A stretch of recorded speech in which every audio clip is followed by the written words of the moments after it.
this incident report placing you there. It was me that put Freddie down, Kane. You never speak on that shit again, Fame. Okay, how you stupid is fucking up my business right now. Shouldn't have run your mouth, you nigga. Take a bold nigga to hit Dean. I know just a nigga who bold enough. Ronnie out here wildin'. Rock took all we had. We ain't going nowhere. Maybe that's up to you. Probably our fucking Rock. What? This my life you fucking with, man.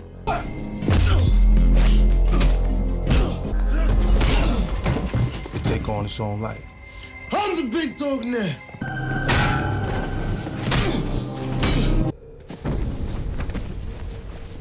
Family turn on family.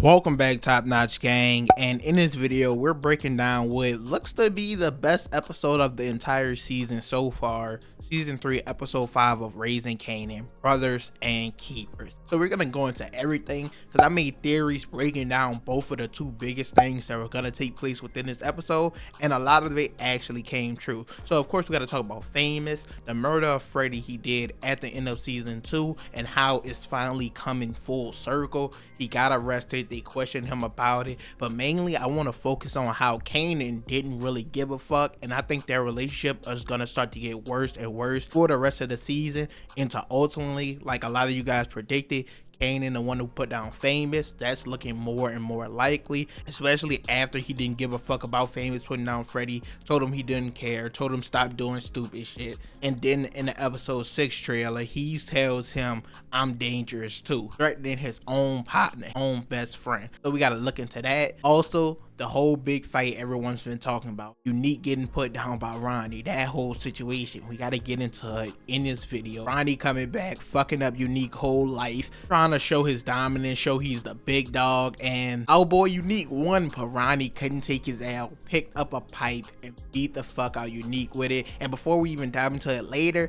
they didn't specify or show specifically that he was technically dead, so until then our boy Unique is alive. He's a fan favorite. Everybody's gonna say he's still alive, he's still alive. We're gonna dive into that of course as well. So you guys go ahead, leave a like, comment, subscribe, let me know what episode so far was your favorite, and let's go ahead and jump right into it. So getting to Famous and Kanan. Now of course, once again, I just made a whole video about this, and I think it's about to play out a lot like I said, because Famous got arrested. Of course, they confiscated the money, but they more so questioned him about the Freddie situation rather than the drugs like some other people thought. They thought it was going to be focused on their business. They questioned him about it, didn't really have much on him, had to let him go. Kanan, he's pissed about it, feel like Famous is fucking up his business. Famous comes clean to him about the situation, about putting down Freddie, and all Kanan tells this man is, don't speak of this shit again, not to me, not to yourself, not to anyone. And he said, I can't have you doing stupid shit and fucking up my business. So Kanan showed no remorse for this situation, and I do understand Kanan doesn't have nothing to do with it really, and it's a part of the game and everything like that, but we also gotta realize Kanan is the one who pushed Famous into doing this drug shit with Sinrad, with the courier. We fucking with Simrad on this, and we not talking about it again. Famous specifically told him, you know better than anyone, I'm not built for this shit. I ain't trying to be on that track again. You know better than anybody. This hustling shit just ain't me. And Kanan still forced this nigga into the game, so he still has to be some type of responsible for him, or if his business was to get fucked up, which is why I think we see in the episode 6 trailer, Kanan is cutting Famous out of his business. He said it's for me and me only. I think this is where he's gonna start moving on up to Snaps and Ronnie. Their whole alliance, made a whole video on that if you want to go check it out, but he's gonna eventually cut Famous out. But he never should have included this man in the first place, because he told him he wasn't built or made for this. In my video breaking down Famous killing Freddie and getting arrested, I spoke on how he's gonna release a new song, 411. Go check out that video for the song, for the lyrics breakdown. The whole song is about the murder of Freddie, him admitting it, coming to terms with it, the regrets, everything like that. We saw within this episode at Lou's new club that we're gonna talk about here, had an open mic night. Shout out to DNA, the battle rapper. I saw him within this episode want to give him a shout out if you guys know who that is. But Famous went on stage and performed, spit some rhymes, and Lou looked interested in him once again. We know Famous is eventually gonna get back to the music and release this song 411. I think Lou might come to him, give him another chance to put his pen to the pad and drop some bars, and this could come within the next few episodes where we get the song 411, him admitting to the killing of Freddie. But I do think after this episode, it shows that Famous and Kanan will be on a separate path. Might take out Sean just like he took out his son Sean in the original Power. I think you could be right towards the end of the season as we see that relationship grow further and further apart, but that's something we're still gonna have to wait and see.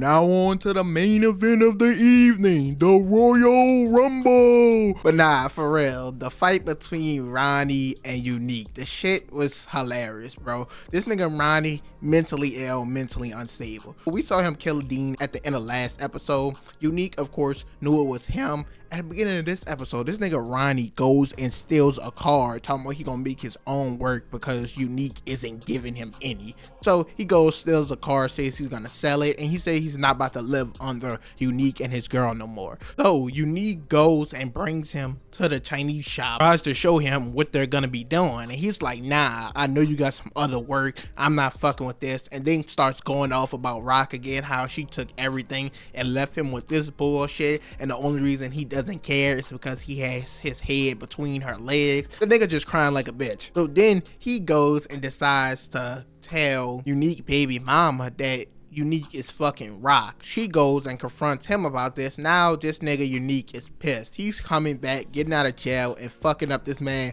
whole life. This nigga Ronnie talking about, I'm the big dog. They come to throwing blows back to back, and it's Unique who wins the fight, who comes out victorious, knocks him on his ass, and says, I'm the big dog now, remember that. But this nigga Ronnie couldn't take his L. Went after Unique and beat the living shit out of him. And he looks pretty fucked up. He looked kind of dead. So we fast forward to a scene of them deep into the woods, and Ronnie, he just kicks Unique's body down a little hill and leaves him there, pulls off. So we technically don't know if Unique is dead or not. The nigga could just be knocked out for a couple days. Another piece of information we do know is that the episode 7 description, I believe, says that Rock will take over Unique's former heroin operation. So this could mean that he possibly could be dead, or that he comes back, he finds Rock, he talks to her, and she decides to take his role for the time being. This is very important to note because we see in the new episode 6 trailer already, which we're gonna dive into more this Sunday, so be prepared for that video. But we see in that trailer, Unique's baby mama pulls up to Rock's house, pulls out a gun, and asks her specifically, where's Unique? I know you did something, everything like that. So they're gonna find out very quickly that Unique is gone and missing. And we also see her have a conversation with Howard about this and talking about how she might be scared that she is next. We have to wait and see if Unique is alive and why Rock decides to take this role back into this heroin business. But I do think once it's revealed Unique is missing, Rock was of course know it was Ronnie, because her and Unique had a conversation within this episode, which I told you guys in my prior video this could possibly be their last conversation, where he tells her it was Ronnie who took out Dean and that Ronnie is out here wilding. She'll probably be more prepared than he was for this situation.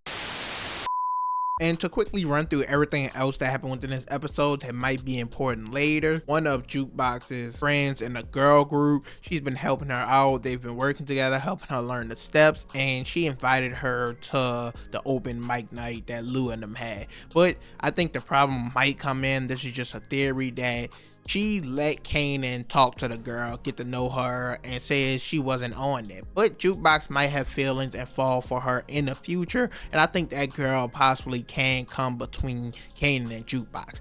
But even if that doesn't happen, I think it's still possible Kanan could get that girl tied into some shit with the path he's going down, which probably is what leads Jukebox to, we see in all the trailers, telling Rock Kanan's business, which is also gonna throw a wrench into their relationship, get them to stop fucking with each other. As we see in the episode 6 trailer, Kanan is gonna meet Snaps and he brings Juke with him. I think this is where the divide in the relationship and everything starts to fall apart, as this season continues. Maybe this girl has a lot to do with it. Maybe she get caught up in the crossfire and Jukebox blames him because once again, he was the one who got Nicole killed. She let him slide with that. But if he was to get another one of her friends or another girl caught up in the crossfire, I think this inevitably is where their relationship will start to fall apart. But once again, this is full theory, full speculation. They both really just met the girl, but we got to see if their relationship continues to develop, if this is a new love interest for either one of them. And we also got to see how this girl group continues to grow. The girl Crystal is aggravating as fuck already. The manager say fucked up shit to make you progress, but sometimes they just downright disrespectful. Like, I couldn't have a manager like that, but that's another story for another day. Overall, that's it for this video. Like I said, it's probably the best episode of the season so far. You can let me know which episode has been your favorite down below in the comments, but you guys tell me how you see the rest of the season going with Ronnie, with Unique, if he's alive. I know a lot of comments it's gonna be about that, so you guys can put that down below in the comment section. And you guys tell me, why do you think Rock will enter back into the game? Also, let me know how you feel about the relationship between Kanan and Famous. Do you guys think Kanan is fucked up for how he treating him? Once again, I do realize Kanan didn't have nothing to do with it, but damn, that's still supposed to be your brother. Like, that shit fucked up a little. But once again, you guys, leave a like, comment, subscribe, and I'm out.